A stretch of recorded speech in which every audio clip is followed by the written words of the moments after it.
উম্মতের মধ্যে ছোটখাটো ভুল হওয়াটা স্বাভাবিক। হতে পারে যেকোনো ইখতিলাফি বিষয় বা যেকোনো বিষয়। কিন্তু আমি এখানে মনে করি যে ইখতিলাফি যত বিষয়গুলো আছে, যেগুলো আকীদা কেন্দ্রিক নয়, আ ফুরু, ফুরু মাসালা যেগুলো আছে সেগুলোর ক্ষেত্রে আমাদের এক দল আরেক দলের প্রতি সহানুভূতিশীল হওয়া, নরম হওয়া, কোমল হওয়া উচিত।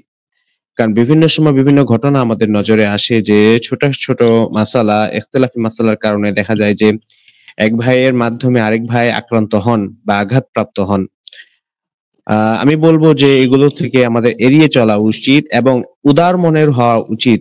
কারণ হলো সম্প্রতি যদি আমরা লক্ষ্য করি যে ইসকন আ বা বর্তমানে যে বাংলাদেশে যে সমস্ত হিন্দুরা আছে, তারা কিন্তু ইসলামের বিপক্ষে ঐক্যজোট হয়ে গিয়েছে।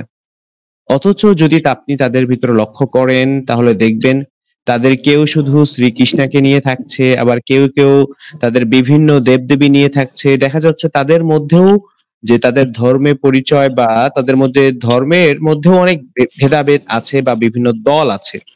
কিন্তু যখন ইসলামের বিপক্ষে তারা একত্র হচ্ছে, তখন তারা কিন্তু এক কাতারে চলে এসে মুসলিমদের বিপক্ষে তারা নেমে যাচ্ছে। অথচ আমাদের মুসলমানদের ভিতরে যদি আমরা লক্ষ্য করি যে হ্যাঁ, আমাদের মধ্যে বিভিন্ন ঘরানার ব্যক্তিরা আছেন। আমি মনে করি যে যখন আমাদের বিপক্ষ অমুসলিম হবে, আমাদের মধ্যে বিভেদ থাকতে পারে, ফরী মাসলার মধ্যে বিভেদ ইখতিলাফ থাকতে পারে, মতবিরোধ থাকতে পারে। কিন্তু কাফের, মুশরিক এবং বেঈমানদের বিপরীতে নাস্তিকদের বিপক্ষে আমাদের সকলের ঐক্যজোট হওয়া উচিত এবং সকলকে এক কাতারে এসে এর মোকাবেলা করা উচিত। সেই সাথে আমরা যেন আমাদের মুসলমান ভাইদেরকে তাড়িয়ে না দেই। হ্যাঁ, আমাদের বিভিন্ন ঘরানার মুসলিম থাকতে পারে, মুসলিম ভাই থাকতে পারে। আমার দৃষ্টিতে আমরা তাকে কেউ হতে পারে যে আমরা তাকে অপছন্দ করি, বা সেও হতে পারে সে আমাকে অপছন্দ করতে পারে। এটা হলো ব্যক্তিগত। কিন্তু আমাদের এই ব্যক্তিগত বিষয়টা ব্যক্তিগতই থাকা উচিত এবং ইসলামের বিপক্ষে আমাদের সকলে ঐক্যজোট হয়ে এর ইসলামকে শক্তিশালী করা উচিত। কেননা আল্লাহ রাব্বুল আলামিনের বাণী হলো ওয়া'তাসিমু বিহাবলিল্লাহি জামিআ ওয়া লা তাফাররাকু, তোমরা সকলে মিলে আল্লাহর রজ্জুকে মজবুত করে আঁকড়ে ধরো এবং তোমরা বিচ্ছিন্ন হইও না। অন্য এক আয়াতে এসেছে ওয়ালা তানাজাউ ফাতাফশালু ওয়া তাযহাবা রিহুকুম, তোমরা পরস্পর ঝগড়া বিবাদে লিপ্ত হইও না, তাহলে তোমরা ব্যর্থ হয়ে যাবে এবং তোমাদের শক্তি ফুরিয়ে যাবে। সেই সাথে আমার বক্তব্য হলো এতটুকুই বা এতটুকুই আমি মেসেজ দিতে চাচ্ছি, সেটি হলো আমাদের প্রত্যেকটা মানুষকে, আপনি যে কাতারের মুসলিম হন না কেন, আমাদের মধ্যে বিভেদ থাকতে পারে, আর প্রতিটা দেশে এমন বিভেদ রয়েছে। কিন্তু আমরা এই বিভেদগুলোর দিকে ব্যক্তিগত ইখতিলাফ থাকতে পারে, মতবিরোধ থাকতে পারে, কিন্তু আমাদের প্রত্যেকেরই এক কাতারে চলে আসা উচিত যখন ইসলামের বিপক্ষ বা ইসলামের বিপক্ষে কোনো অপশক্তি মাথাচাড়া দিবে বা ইসলামের কোনো ক্ষতি করতে চাইবে, তখন আমাদের প্রত্যেককে এক কাতারে এসে সেই ইসলামের বিপক্ষের অপশক্তিকে নির্মূল করা উচিত এবং মুসলমানদের পক্ষে থেকে মুসলমানদের সহায়তা করা উচিত বলে আমি মনে করি।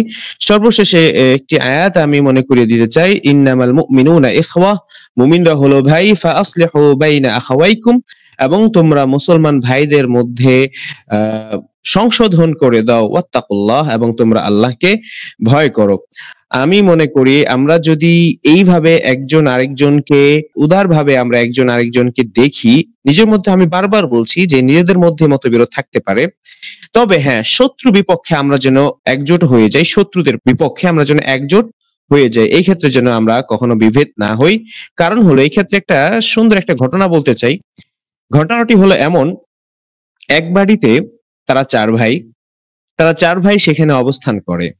এক ভাই সে খুব পরহেজগারি, আমলদার, সবকিছু ঠিক আছে। আর বাকি তিন ভাই, তাদের মধ্যে কোনো আমল নেই, ইখলাস নেই, কিন্তু তারা প্রত্যেকেই মুসলিম। প্রত্যেকেই তারা মুসলিম দাবি করছে, কিন্তু একজন এখানে প্রকৃত মুসলিম। তো ওই বাড়িতে একদিন ডাকাত আসলো। ডাকাত যখন আসলো, দেখা গেল যে যিনি প্রকৃত মুসলিম তার বাড়িতে ডাকাত হানা দিল।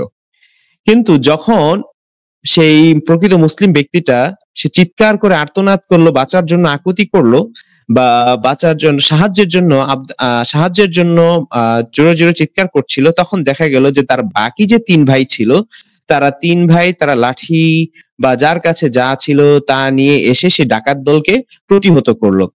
ফলাফল এটা দাঁড়ালো যে দেখা গেল ডাকাতরা তো কোনো ক্ষতি করতেই পারল না। সবশেষে ডাকাতরা পরাজিত হয়ে তারা পিছনে ফিরে গেল বা তারা চলে গেল।